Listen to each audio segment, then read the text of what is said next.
Bonjour à tous et bienvenue dans cette vidéo dans laquelle je vais partager avec vous 7 conseils pratiques et efficaces qui vont vous permettre de bien gérer votre argent et qui vont vous garantir une certaine stabilité financière, quelle que soit votre situation actuelle. Donc si vous ressentez tout le temps comme une envie brûlante de claquer de l'argent, ou si vous avez l'impression que l'argent vous glisse toujours entre les doigts et que peu importe vos revenus, il ne vous reste plus rien à la fin du mois, alors je vous invite à rester jusqu'à la fin de cette vidéo pour ne rien rater, parce que les conseils que je vais vous présenter vont sûrement vous aider à prendre en main vos finances et à mieux contrôler votre argent. Mais juste avant de commencer, sachez qu'il y a pas mal de vidéos sur cette chaîne qui vous offrent plein d'astuces et énormément de conseils de bon sens. Je fais aussi de nouvelles vidéos pour enrichir vos connaissances et pour vous inciter à développer vos compétences. Ici, on parle d'éducation financière, de développement personnel, mais aussi d'histoires vraies de personnes qui ont réussi en partant de rien. Donc, n'hésitez pas à vous abonner si c'est la première fois que vous regardez une vidéo sur Elite Proactive et n'oubliez pas d'appuyer sur la cloche pour les notifications pour être sûr de ne pas manquer mes prochaines vidéos. Rentrons dans le vif du sujet. Aujourd'hui, on vit dans un contexte économique assez compliqué qui nous oblige à faire très attention à nos dépenses et à y réfléchir à 2 fois avant de faire quoi que ce soit. Face à l'inflation et au coût de la vie qui augmente sans cesse, les petits plaisirs deviennent rares et on se pose souvent plein de questions lorsqu'on doit mettre la main à la poche. Et même s'il n'y a pas de mal à se faire du bien en s'achetant des trucs qui nous font plaisir, on ressent vite une certaine frustration, soit parce qu'on n'a pas d'argent pour se faire plaisir, soit parce qu'on s'est fait trop plaisir et qu'on n'a plus d'argent. D'ailleurs, le constat est le même à la fin de chaque mois, puisqu'on se rend compte que c'est la façon dont on gère notre argent qui n'est pas bonne du tout. Du coup, je vais vous donner 7 conseils qui vont vous permettre de trouver un équilibre et de maîtriser vos finances. Vous êtes prêts? Allez, c'est parti. La première étape pour bien gérer votre argent consiste à garder un œil dessus pour savoir où il va. Et la meilleure façon de le faire, c'est tout simplement d'utiliser une application pour suivre vos dépenses mensuelles ainsi que vos revenus. Au fait, quand vous créez un budget mensuel et que vous faites de votre mieux pour vous y tenir, vous vous donnez les moyens de bien contrôler votre argent, d'anticiper vos dépenses et d'économiser intelligemment. En d'autres termes, un budget bien planifié va vous garantir une gestion saine et sereine. Ensuite, vous devez noter toutes vos dépenses superflues. Et si vous vous demandez ce que c'est qu'une dépense superflue, c'est tout simplement une dépense qui n'est pas essentielle, qui n'est absolument pas nécessaire et qui ne va rien changer à votre vie si vous ne la faites pas. Il est quand même important de noter quelque part ce type de dépense parce qu'en ayant une trace écrite de ce que vous gaspillez chaque mois en dépenses inutiles, ça va vous permettre d'avoir une vision globale à la fin de l'année de tout l'argent que vous auriez pu économiser ou utiliser autrement. Donc, essayez de noter toutes les dépenses qui vous semblent futiles et faites régulièrement un point pour identifier celles que vous pouvez supprimer rapidement. Mon troisième conseil pour vous, c'est de toujours verser l'intégralité de la somme quand vous achetez quelque chose et bien évidemment si vous estimez que vous pouvez le faire. Parce qu'aujourd'hui, il y a beaucoup de magasins qui proposent de payer en plusieurs fois, même pour des montants qui peuvent être réglés rapidement.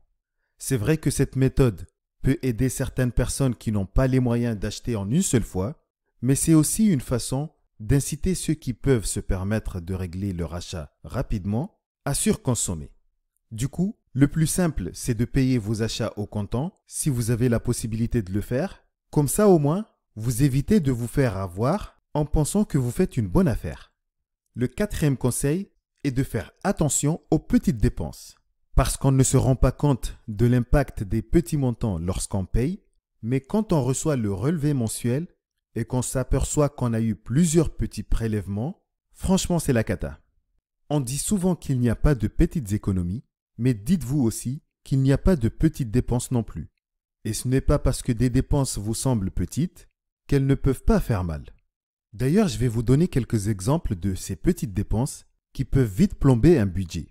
Il y a par exemple les repas qu'on achète dans un fast-food ou une boulangerie, les petits cafés qu'on s'offre tous les jours au boulot à la machine à café, les jeux d'argent et tous les jeux à gratter en général, les achats intégrés dans les jeux mobiles qu'on a tous sur nos smartphones, l'abonnement qu'on est tous contents de souscrire mais qu'on oublie d'utiliser ou qu'on a la flemme de résilier, la petite déco à moins de 3 euros ou la paire de chaussures à moins de 15 euros qui sont d'origine douteuse et qui ne sont pas de bonne qualité, ainsi que plein d'autres petites dépenses qu'on peut faire sous l'impulsion du bas prix.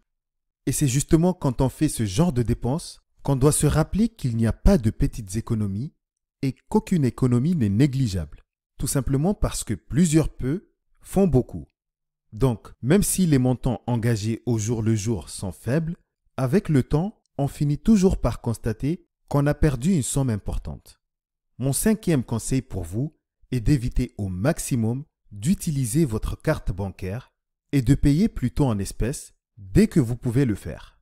Ça peut paraître un peu cliché, mais quand vous payez en espèces et que vous voyez votre argent partir, croyez-moi qu'au fur et à mesure que vous allez répéter ce geste, vous ne resterez pas insensible, surtout si vous sortez fréquemment des montants considérables. En fait, il faut savoir que l'idée principale derrière la carte bancaire est d'offrir aux consommateurs un certain confort, une facilité et une rapidité dans le traitement des opérations. Mais il ne faut pas oublier que c'est aussi une façon déguisée d'encourager les dépenses excessives. Du coup, mon conseil pour vous est d'éviter de l'utiliser quand vous pouvez payer en espèces. Rangez votre carte bancaire et payez en cash pour être sûr de ne pas dépenser de l'argent que vous n'avez pas. Je sais que c'est plus facile à dire qu'à faire et que certains parmi vous auront du mal à se séparer de leur carte, mais franchement, c'est une habitude à mettre en place et une fois qu'on a commencé à régler nos achats en cash, on s'y habitue vite et on se rend compte surtout de la valeur de l'argent et on évite de le gaspiller. Le 6e conseil est d'essayer de payer vos petites dettes rapidement et dans la mesure du possible. En fait, aujourd'hui, il y a une réalité indéniable que vous devez accepter.